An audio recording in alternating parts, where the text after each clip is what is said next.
Okay, I think we'll go ahead and get started today. Welcome to the Hood Museum of Art's virtual program series. I'm Sharon Reed, Programs and Events Coordinator, and today we are exploring the embodiment of language with Morgan Freeman, DAMLI Native American Art Fellow, and Thomas Price, Curatorial Assistant for American Art. If your device allows, you can enhance your viewing experience of the program by clicking on viewing options next to the green bar that notes where the speaker is sharing their screen. If you scroll down to side by side, you should be able to view both the presentation.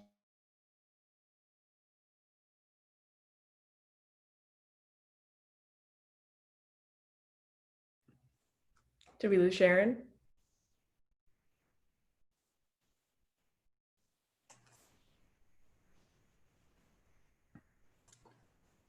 You can use your two fingers to just zoom in and out while touching the screen.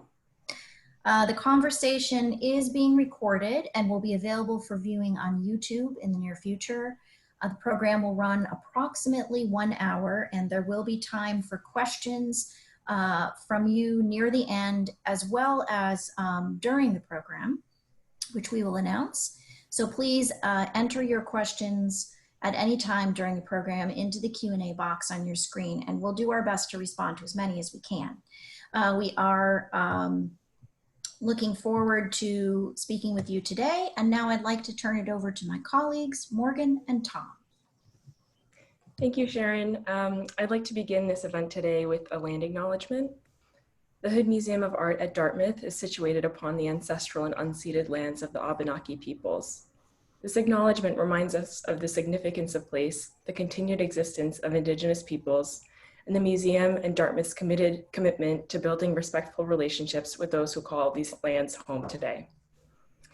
Welcome everyone, and thank you for joining us this afternoon. As Sharon said, my name is Morgan Freeman, and I'm the DAMLI Native American Art Fellow at the Hood Museum. I've been in this position for the past 2 years, and this will be my final public program in my fellowship. So I am giving you a special thank you today for joining me.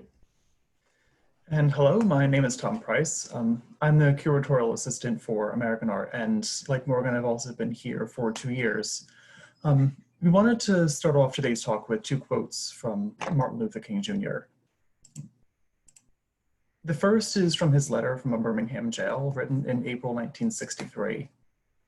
He says, "I have almost reached the regrettable conclusion that the Negro's great stumbling block in his stride towards freedom is the white moderate, who is more devoted to order than to justice, who prefers a negative peace, which is the absence of tension, to a positive peace, which is the presence of justice, who constantly says, 'I agree with you in the goals you seek, but I cannot agree with your methods of direct action,' who paternalistically believes he can set the timetable for another man's freedom, who lives by a mythical concept of time, and who constantly advises the Negro to wait for a more convenient season." And from a speech delivered in 1968, the same year as his assassination, "Somebody told a lie one day. They couched it in language. They made everything black, ugly, and evil. Look in your dictionaries and see the synonyms of the word black. It's always something degrading and low and sinister. Look at the word white. It's always something pure, high, and clean. Well, I want to get that language right tonight. I want to get the language right so that everyone here will cry out, 'Yes, I'm black. I'm proud of it. I'm black and I'm beautiful.'" We were first approached about curating this exhibition a year ago in conjunction with the college's annual Martin Luther King Jr. celebration. Immediately, Tom and I felt the weight of this task for a number of reasons. We were working solely with the Hood Museum's permanent collection. Timing was such that our checklist had to have been finished before the MLK Celebration Committee announced this year's theme, which ended up being Rise Together. And we were acutely aware of the collective misremembering of MLK's legacy. These past 3 months especially have seen another resurgence in the invocation of his words, which is what brings us here today to revisit this installation. Sure, we have a handful of works in the collection that depict his life, his image, but how could we use the collection here to re-examine his work, or perhaps more so, the method of his work? So as Morgan explained, when thinking through ideas for this exhibition, we both decided fairly quickly that we wanted to do something regarding the legacy of Dr. King. There were a number of directions this could have taken, but we both gravitated gravitated toward his legacy as an orator and how, through that, we could examine some of these relationships between Blackness and language in the United States, and particularly those today. As evident through two excerpts of King's speeches that we included, his particular use of language reminds us of the aesthetic choices he made, his cadence, tone, intensity, many of which are familiar to us through recordings, and how all of those qualities were informed by his preaching as a Baptist minister with a PhD in theology. A close examination of his writings reveal three fundamental aspects of his personal and political philosophy: critiques of militarism, materialism, and racism. To be clear, King is far from the only significant voice from the Civil Rights era. That list certainly includes C.T. Vivian and John Lewis, both of whom passed away last week. But at the same time, it's important to note how King specifically called attention to the use of language in this country, and over the decades since his death in 1968 has continued to reshape conversations. This exploration is really made possible by the works we have available to us in the collection. As we searched for objects that complemented our initial ideas, we noticed a pattern with the works we were coming across and coming back to. Namely, works by primarily Black artists who have used language in their artistic practices as a way to express ideas, arguments, personal and collective histories, and more. We also see these pieces as not only engaging directly with King, but as exploring the linguistics of race and racial justice in the United States in the wake of King and the Civil Rights era.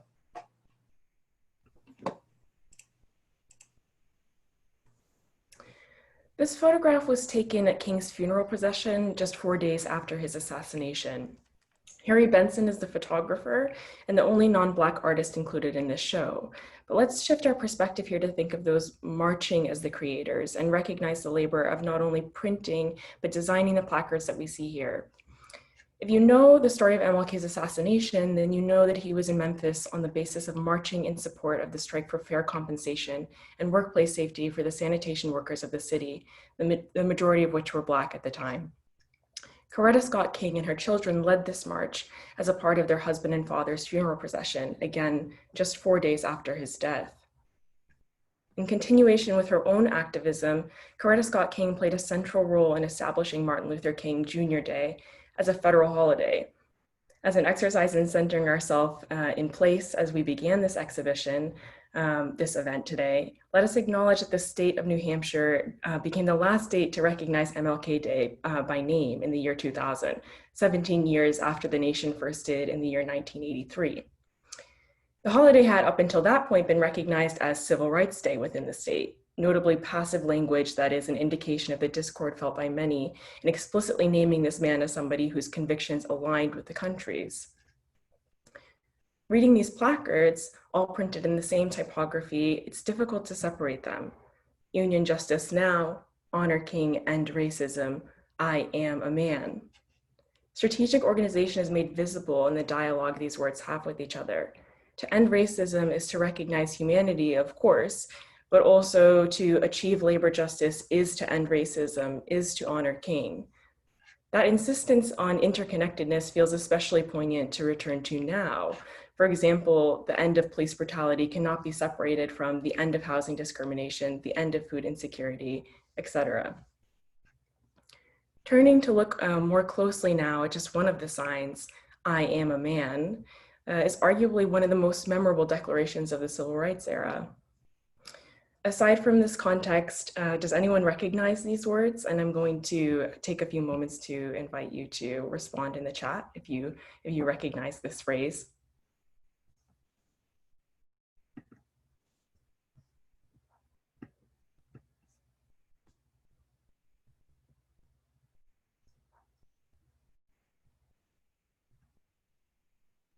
It is generally most recognizable from the context that we see it in here now. Josiah Wedgwood, Tom, if you could go forward to the next slide, designed the seal in 1787 for the Society for Effecting the Abolition of the Slave Trade, a British abolitionist organization. The design became mass-produced, even worn on a number of accessories as a kind of status symbol of humanitarianism. It depicts a man shackled and kneeling who asks the question, "Am I not a man and a brother?" the juxtaposition of this patronizing tone and image is stark against the more assertive "I am a man" printed nearly 200 years later. The underlining of "am" conveys autonomy, but still we confront what it reveals of the structure of the world to proclaim Black humanity for over 2 centuries. I want to ask a similar question looking at this work, Slave Narrative by Victor Book. Again, does anybody recognize the image at the top third of the work? Tom, if you could zoom in.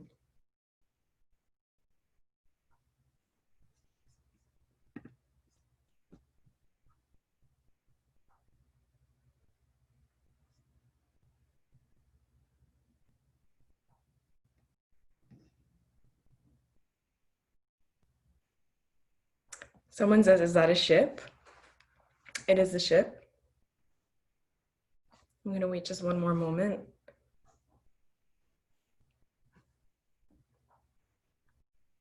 We can see already that the artists here are engaging us or drawing us into a kind of literacy that we have to be able to fully read these images.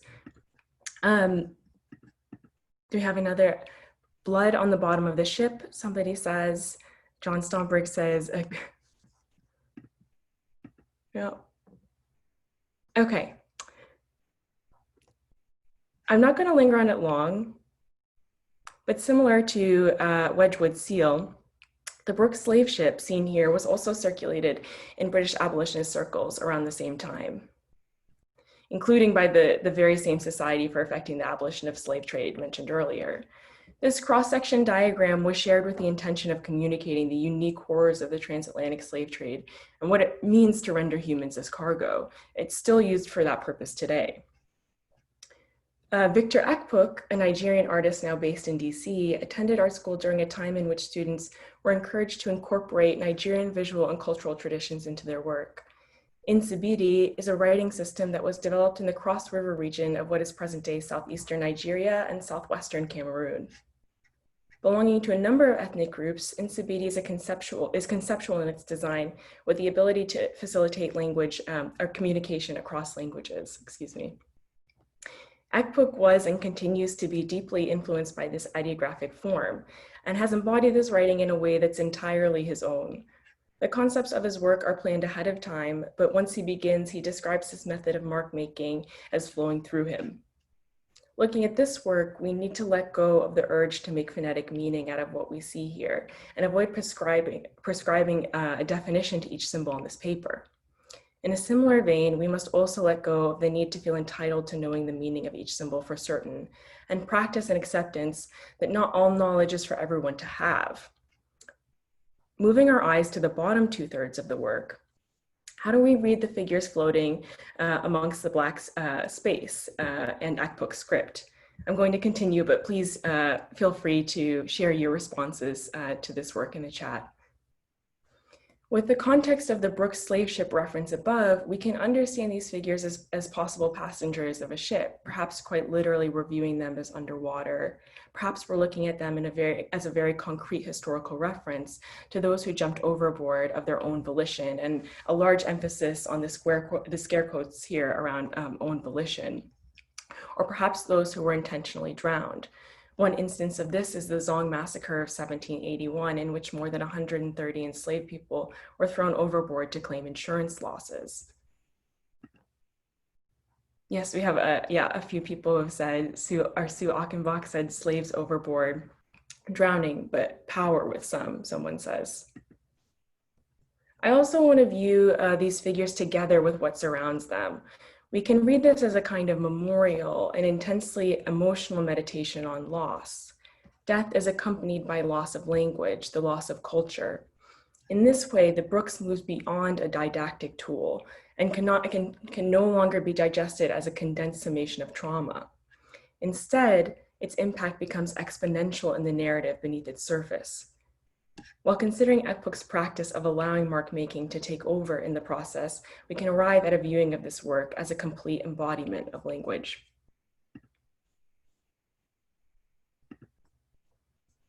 Like Book, Faith Ringgold wholly embraces the incorporation of text into her work, though in an entirely different nature. The intention behind People's Flag Show may at first seem entirely legible, but the work requires a bit of storytelling.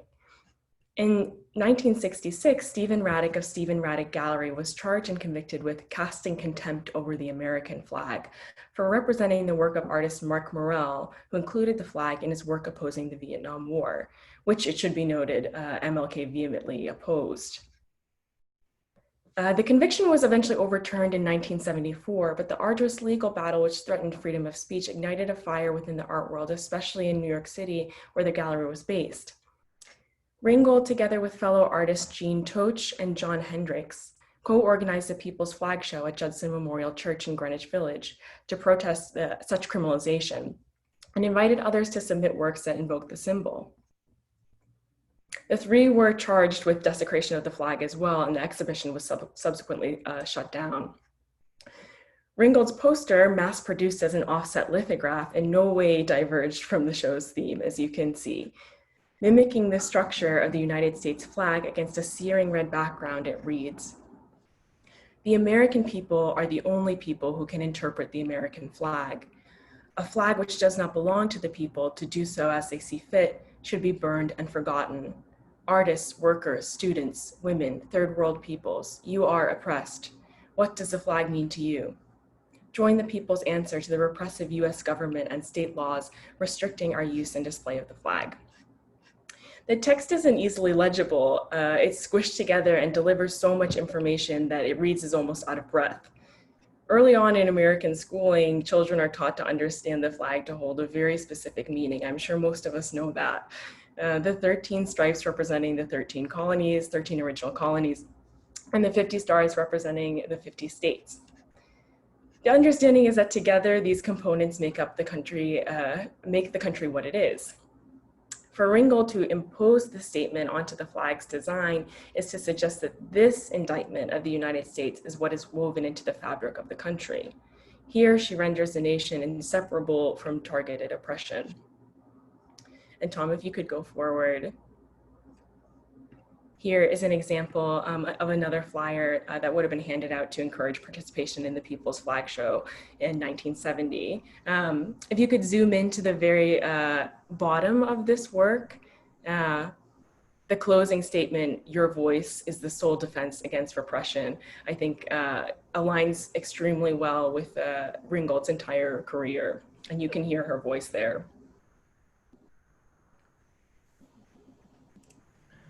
So this next piece is something of a temporal shift, moving from Faith Ringgold in the early 1970s to this print by the artist Fred Wilson from 2004, titled Arise.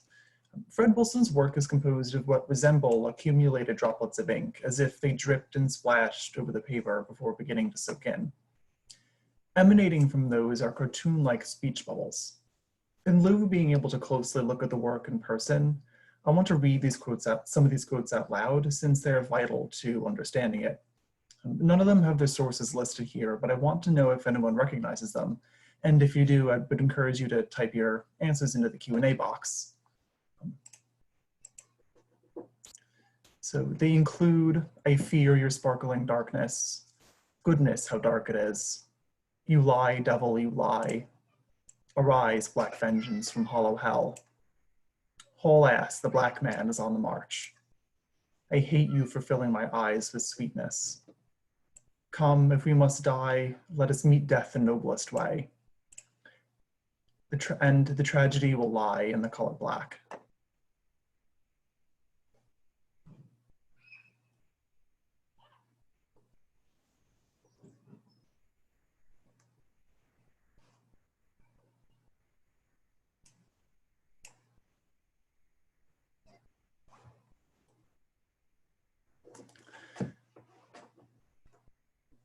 So I do appreciate you humoring me with reading these abstracted quotes. And I think, because I know it is a challenge, and it's also kind of specifically a challenge. It is on purpose that he's done this. The most recognizable to my mind is from Othello, where Othello states, "Arise, black vengeance from hollow hell." but even that's only really recognizable because it more or less sounds like something from Shakespeare. It has that cadence and tone. The others stem from Herman Melville's Moby Dick, Norman Mailer's An American Dream, Arthur Miller's The Crucible, Aphra Bane's Arunico, or The Royal Slave, which is an early important English novel written by arguably the first professional female writer, and Jean Genet's The Blacks, The Clown Show. Genet is also a little obscure now, unless you're familiar with 20th century French theater. But all and some are lines from Black characters in works written by canonical white authors. What Fred Wilson is doing here is intentionally stripping the quotations of their specificity, so you don't see the names Shakespeare or Herman Melville. Instead, he just gives you the words, allowing them to stand on their own and be examined in isolation. And I think what happens here is that it draws out the negative associations that have been historically constructed around Blackness and the color black. Here, as we see from the quotes, is hatred, darkness, vengeance, tragedy, lies, death. And I want to move back to the blotches for just a few minutes because there's a real specificity too to the way he's constructed the print and use the medium to his advantage. Now, we tend not to discuss the mechanics of printmaking in public programming since it's not familiar to a lot of people, and frankly, it can get pretty complicated. But there's a rhythm between production and intent here that is particularly interesting. The inky patches that we see were made through a process called spit-bite aquatint, which is a variation on the normal aquatint process. An aquatint is what we would refer to as an intaglio print, meaning the final image that's been printed is produced by carving that image into the plate, typically a metal plate in this case. The ink then fills those carved out areas and is transferred to the paper during the printing process. So aquatint, like etching, uses acid to do that, to eat into the plate. What's special about spit-bite aquatint, and what Fred Wilson has done here, is that he's taken the acid and dripped it directly down onto the plate. So what we read as droplets of ink are in fact where he's dripped the acid and allowed it to splash across the surface. Like the acid that has produced these coagulated masses they emanate from, Wilson emphasizes how the stereotypes embedded within everyday speech are caustic. Like the acid, they bite. Even beyond intentionality, I interpret Wilson as saying how the repetition of language and how language is commonplace or how this language is commonplace in literature that's commonly taught in schools is damaging, especially in the long term. And I want to hold on to that thought of reading and learning in childhood as we move on to this next work. This is the frontispiece to a suite of 6 prints produced by the artist John Wilson in 2001 as illustrations for a reprint of Richard Wright's short story, Down by the Riverside. We originally included 4 of these prints in the exhibition, but decided to look at just one of them today in order to touch on a few salient points. Richard Wright, as you may know, was a significant mid-20th century Black author, prominent in the decades before the Civil Rights era. He's most remembered for his novels Black Boy and Native Son, but first gained prominence in 1938 for a book of short stories titled Uncle Tom's Children. One of those short stories is Down by the Riverside. It's a tragedy that follows the main character, Brother Man, who we see in the center of the boat rowing, trying to save himself and his family. To give you a very brief synopsis, the story is set during the Great Mississippi Flood of 1927. The floodwaters are rising quickly around Man's house, and so the family needs to find a way to leave in order to find higher ground, as well as a doctor for Man's wife, Lulu, who's gravely ill. Man's brother-in-law previously set out in order to find a means of escape, and in the opening pages returns and presents Man with what becomes the driving dilemma of the story, the boat that we see here, a boat he stole from a local white man, which leaves Man with 2 equally untenable options. He can refuse to use the boat on principle and remain in the house where they all might die, or row the stolen boat into town to find a doctor, where the boat will surely be recognized. Man ultimately chooses the latter option, trying to find help for his wife, knowing the ramifications might also be deadly. And as the rest of the story plays out, sadly his fears are correct. Wright's story is not well known today, but the artist John Wilson has noted its importance to him when he was growing up.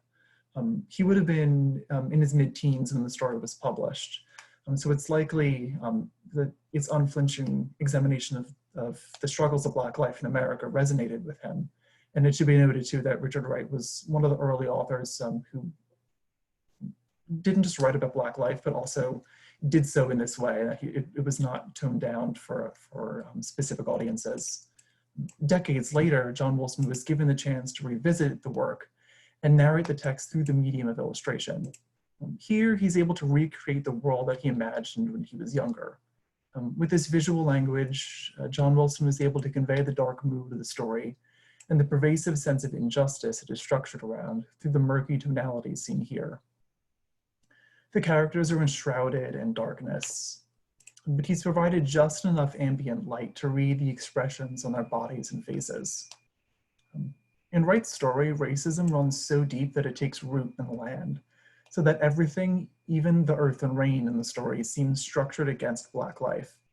But in this set of exceptional circumstances, John Wilson is able to draw out and express the sense of hopelessness and the all too familiar sets of injustices the story is based upon.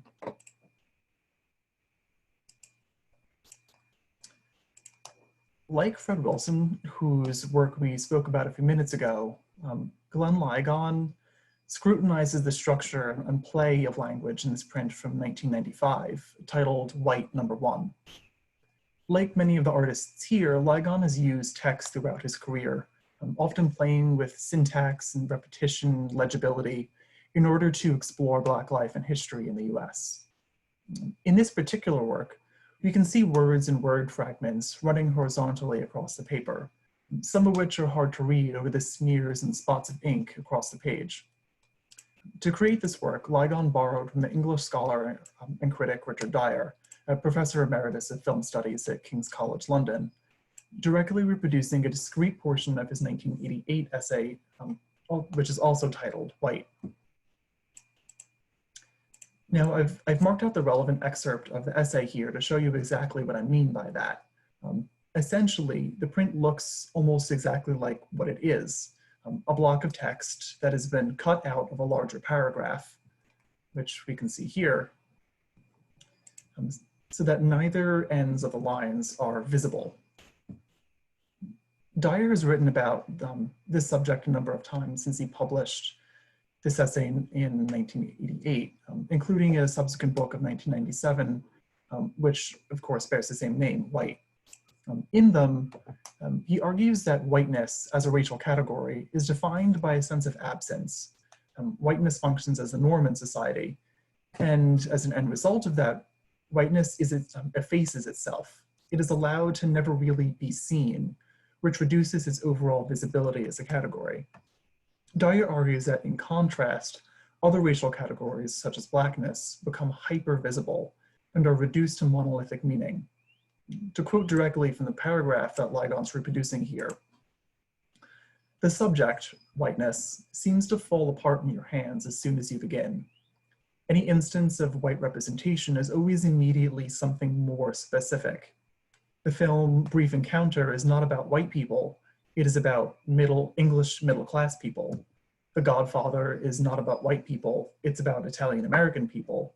But The Color Purple is about Black people before it is about poor Southern US people. Ligon examines this phenomenon of visibility in this print. The text he chooses itself gives us some sense of the implications of the original text that he's drawing from. We can make out, for example, of going from top to bottom, of course, marked as, relatively, probably not impossible, hands as, always, about white, father is not. But by zooming in on the text, Ligon gives us space to move in and around these words in order to combat the dominance of whiteness. Instead of the clean white page, we have one that is already marked with splotches of ink. But rather than seeing the paper as dirty or stained, I think we can see Ligon as actively resisting the phenomenon Dyer discusses. Blackness is not visible because it has been set against whiteness.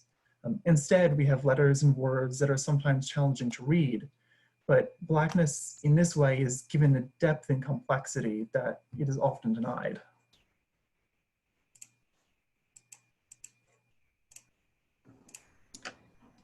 We intentionally wanted to end with this work by Ellen Gallagher, a print from her portfolio titled Splack, with multiple S's there, because of how abstract it is, and also because of how well it actually touches on the works we visited with earlier. So I'd really like to parse through what we see here together with you. This is an image that Tom and I had to work a lot together and separately with coming to an understanding about. And so we're going to try the same exercise again. This image is not rendered so well digitally, so we're actually going to take a look at some of the other works from the portfolio that use the same symbols to aid us in our understanding of the work that we did actually include in the exhibition, just to get a clearer look. So, repeating this exercise, can anyone describe in the chat what they see here in front of them?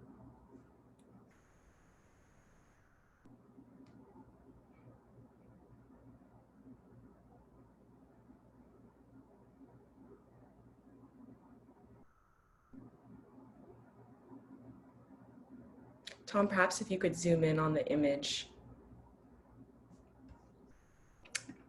Let's see. Yes, okay.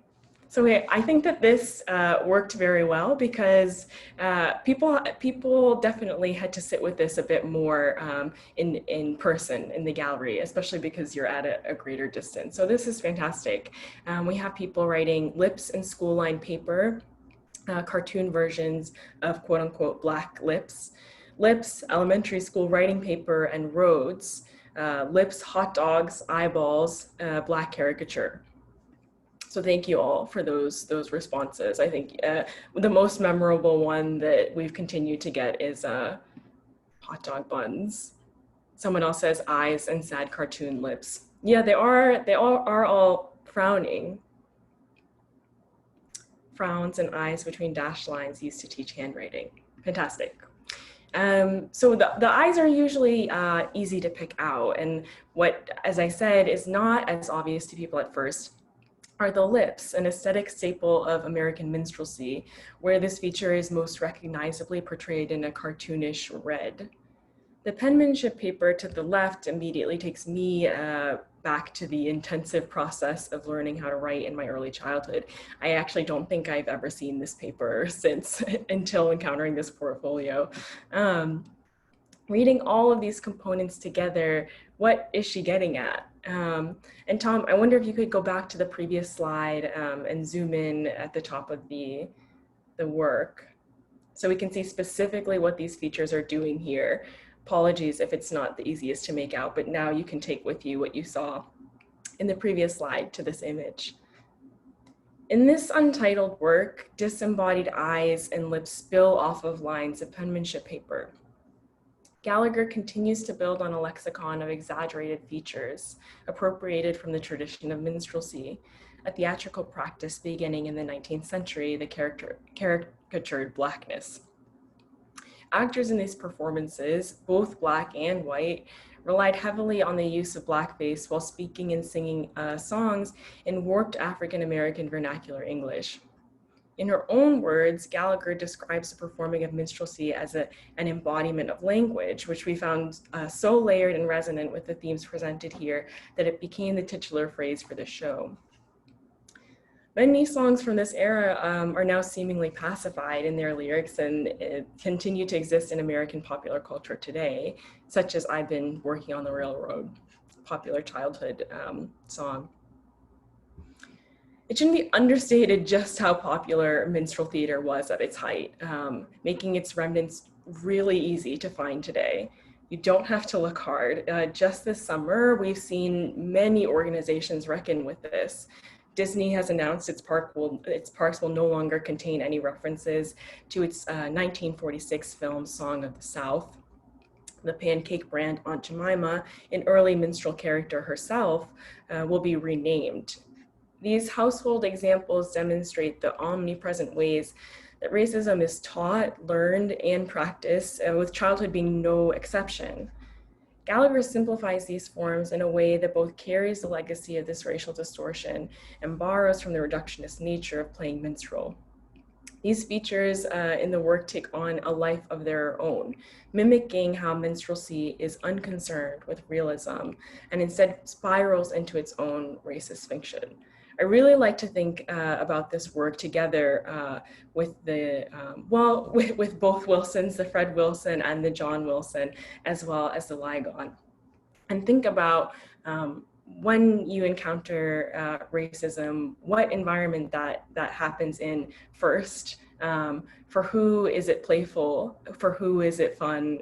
For who is it traumatic? And this work brought forth a lot of personal memories for myself.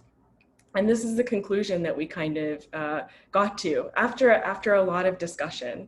So Tom, I don't know if you have anything to add about this work, but if not, with that, we'll conclude and invite you all to ask any questions that you may have.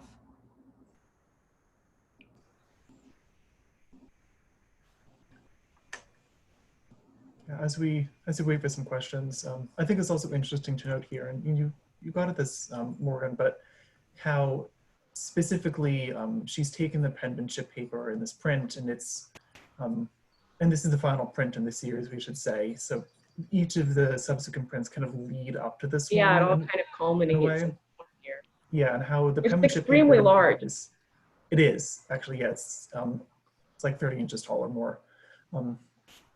How the penmanship paper and the eyes and lips have they've been detached from their original sources here, and they've almost literally taken on life in this kind of sneaking structure of some kind. Do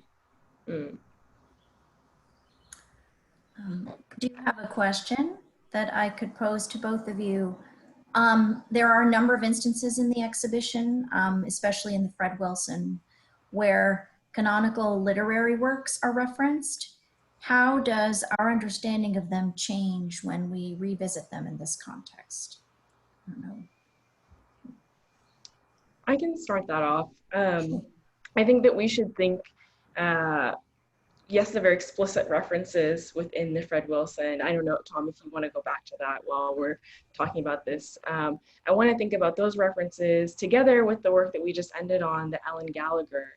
I think that we we take these literary works as extremely pure and uphold them as what it means to be American. But I think about those instances that, as I said, I have a lot of personal memories that the Gallagher brought me to, and where you encounter these kinds of words. For me in high school, it was really popular practice to read our books in the syllabus aloud in the classroom. That was something that I think happened every time that we read a book. And so when we think about these characters, these words taking on a life of their own, there really does become like a theatrical practice in the classroom. There's even some African-American vernacular used here in this work that we decided not to read, but I think really gets at this idea of what it means to face these works aloud and in person.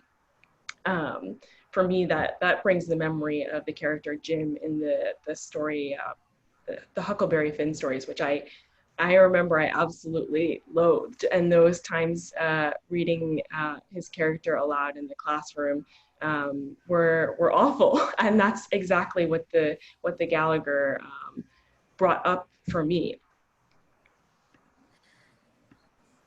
Thank you, Morgan. We have another question. Is it relevant that the lines on the writing paper are oriented up and down instead of side to side as they would be for writing? And Tom, could you please return to the... I think it was the slide, I think that in that slide, or was that just yeah. That is an interesting question, because this piece here actually is appears as its own like little rectangle within the portfolio with these giant prints, and then there's this tiny piece of penmanship paper that's printed and backed on cardboard. So it definitely depends. I think you can orient it either way. It's a very like physical, three-dimensional print, actually.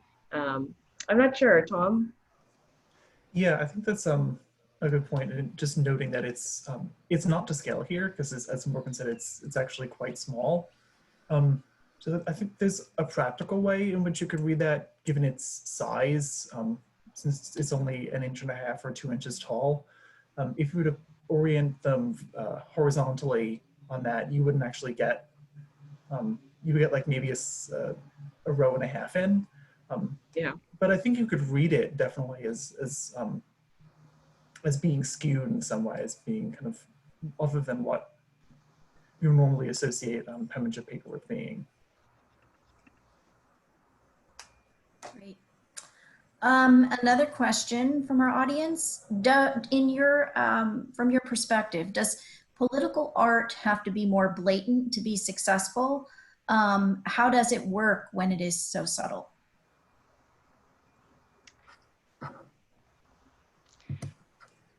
Does it have to be blatant to be? I mean, I think not to linger so long on this work, but we really did put it at the end. We physically put it at the end of our installation and ended this this talk here today with this work very intentionally, because I do feel it's extremely political, personal, emotional, of course, as well. But really, really successful, and perhaps our interpretation isn't exactly the same as Gallagher's. Perhaps I'm going off and making this have a life of its own, but I feel that it was successful because I really had to sit and think, and it's the pattern that we see with all of these works here. I think that that's what's so interesting about text-based work, where at first it seems so so easily legible, especially if we're talking about the English language, like with the Faith Ringgold. At first glance, we read it and we know what it says. But there's what we see demonstrated here is that there's so much text-based and visual scholarship here that come together in a way that completely transforms the approach to which you're taking with these works. So I think that we really do have a range here of how explicit our works are in their political statements. And personally, I'm going to say that I feel that they're all very successful. Tom? Yeah, I agree. Something like the Faith Ringgold is explicit in that it's calling people out, like the readers who might be passing by, and this as a poster on the street. Like women, people of third world countries, this flag does not represent you. And I agree with this piece as well, with Ellen Gallagher. And I might be misremembering her some of what she's written about this and other parts of her practice and other series of work she uses hair and things like that. But that she intentionally wants people to like walk away with this as not necessarily being a piece that you've come to, looked at, understood, and then walked away from, but something that kind of lingers in your mind, you think about afterwards, maybe a couple hours later, maybe the next day. Something occurs to you, or you see another image elsewhere that reminds you of these these eyes, and it starts to connect some dots as you associate this work and what it's doing with kind of the broader world around you. I think that also, you know, begs the question, like, explicit to who? Because, again, I think I could categorize the ACK Book as similarly political, emotional, etc., and very explicit in nature. I think that there is a very, I don't want to exclude people by saying obvious reference being made at the top, because we did have some pauses in who recognized the image at the top.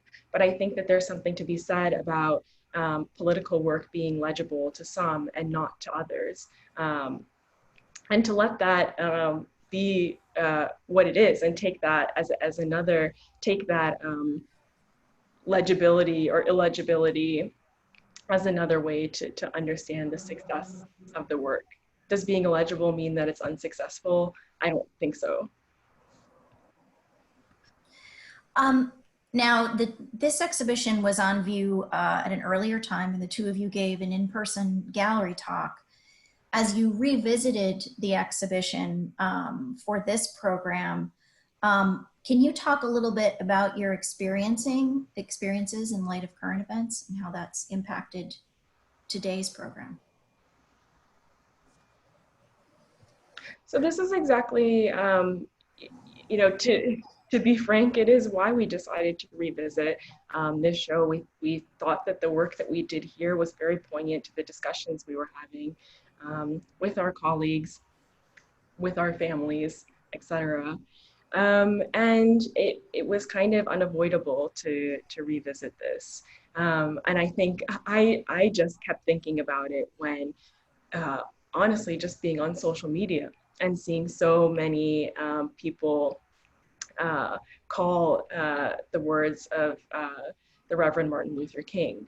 And each time how I saw them being used, with the exception of some people who did actually quote the letter, that section from the letter of the, from Birmingham jail, as we read at the beginning, people for the most part were using his words to say that violence is not the answer, and protest can only look one way, or you can only be successful in protest if it's peaceful.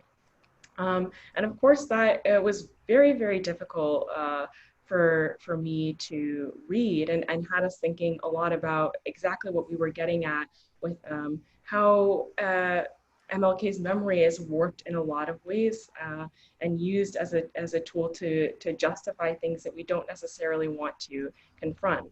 And the simplest thing that I can say to that is with all of the work that MLK did, he was murdered. And this is an unforgettable fact that I think that we need to consider when we talk about success in nonviolence, and the really murkied and layered ways that we have to examine that.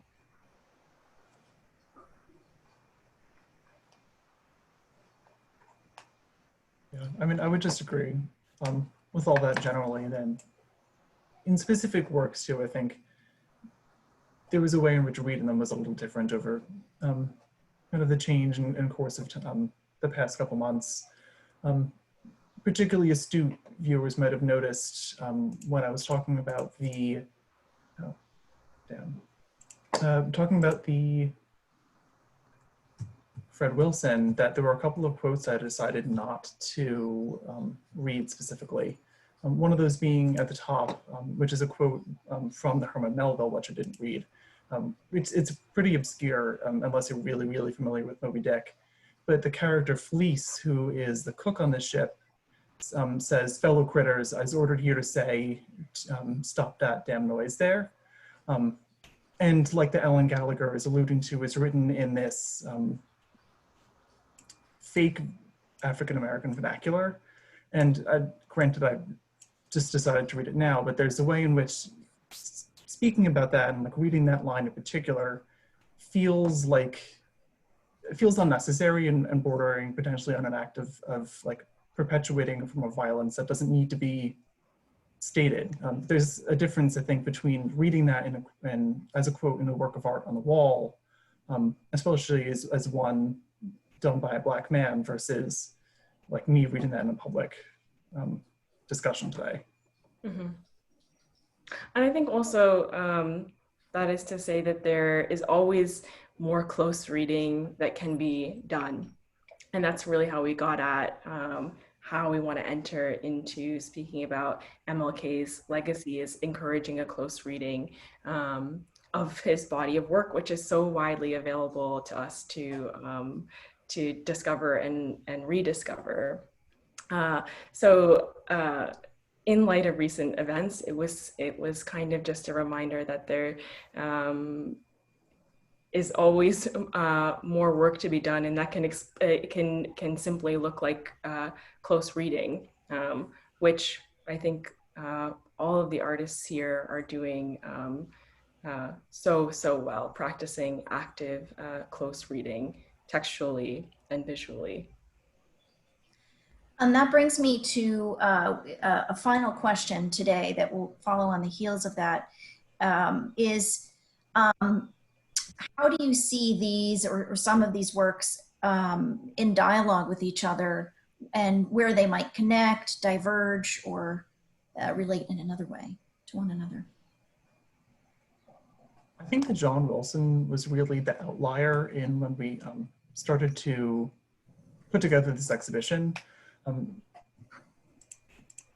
The John Wilson is the series of prints that we included that are illustrations for Richard Wright's story. And we felt pretty strongly about them, partially because, and of course you can't see them in person today, but they're really exceptionally well printed. They really have a luscious quality to them, but also because they